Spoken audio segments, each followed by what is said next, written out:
Hey everyone, Assalamualaikum.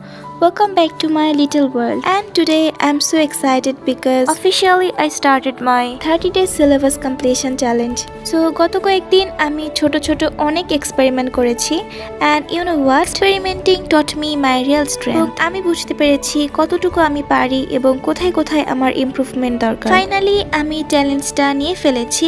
So let's see how far I can go. আমি পারবো কি পারবো না সেটা একমাত্র আল্লাহ জানেন, কিন্তু I promise আমি আমার সর্বোচ্চটা দিয়ে চেষ্টা করব। তো তোমরা সবাই চাইলে নিজেদের মতো স্টাডি প্ল্যান তৈরি করতে পারো, because everyone has their own study style, right? কেউ হয়তোবা মুখস্থ অনেক ভালো করতে পারো, কেউ আবার ম্যাথস বা অ্যানালাইটিক্যালি অনেক ভালো। তাই নিজের স্ট্রেংথ এবং উইকনেসেস গুলো বুঝে পড়া হচ্ছে সবচেয়ে বুদ্ধিমানের কাজ। তাই আমার এই plan it's just an idea, not a strict rule. যদি মনে হয় আমার এই প্ল্যানটা তোমার সাথে মিলে যায় তাহলে তুমি এটা ফলো করতে পারো, আর না হলে তুমি নিজের মতো করে একটি প্ল্যান সাজিয়ে নাও।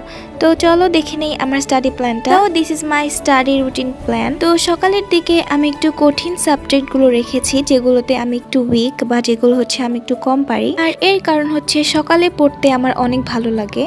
আর তারপর রাতের দিকে আমি অন্যান্য সাবজেক্টগুলো রেখেছি যেগুলো আমি মোটামুটি পারি, কভার করতে পারবো। এবং যেহেতু আমার প্রত্যেকটা সাবজেক্ট দুইটা করে পার্ট, সো শনি সোম বুধ হচ্ছে আমি ফার্স্ট পেপার পড়বো, আর রবি মঙ্গল বৃহস্পতি আমি সেকেন্ড পেপার পড়বো। সো এই রুটিন অনুযায়ী আমাকে প্রতিদিন 13.5 ঘন্টা করে পড়তে হবে। Even if I can't complete 100%, at least 50 to 70% consistent doing is still a big win, right? আর যেহেতু এখন আমার সিলেবাসের অনেক বড় একটা অংশ শেষ হয়ে গেছে, সো 13 ঘন্টা পড়তে না পারলেও অ্যাটলিস্ট 7 থেকে 8 ঘন্টা পড়তে পারলেও ইনশাল্লাহ আমি আমার ফুল সিলেবাস কমপ্লিট করতে পারবো। আর হ্যাঁ, সামনে আবার আমার কলেজের মডেল টেস্ট আসছে, তো তখন যদি আমি আমার রুটিনের কোনো পরিবর্তন করি তাহলে অবশ্যই আমি তোমাদের সাথে সেটা শেয়ার করব। এবং প্রতিদিন আমি কতটুকু পড়ছি, কোন সাবজেক্ট পড়ছি, ঠিকমতো পড়তে পারছি কিনা, সব প্রোগ্রেস আমি তোমাদের সাথে শেয়ার করব। No matter how small the step is. Honestly, I know it's not easy, but I also know that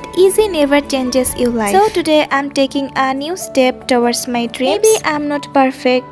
Maybe sometimes I fall behind, and you know what? Dreams are just made for those who dare to begin. So this is not just a study plan, it's a promise to myself. So তোমাদের সাথে দেখা হচ্ছে কোনো next ভিডিওতে। আল্লাহ হাফেজ।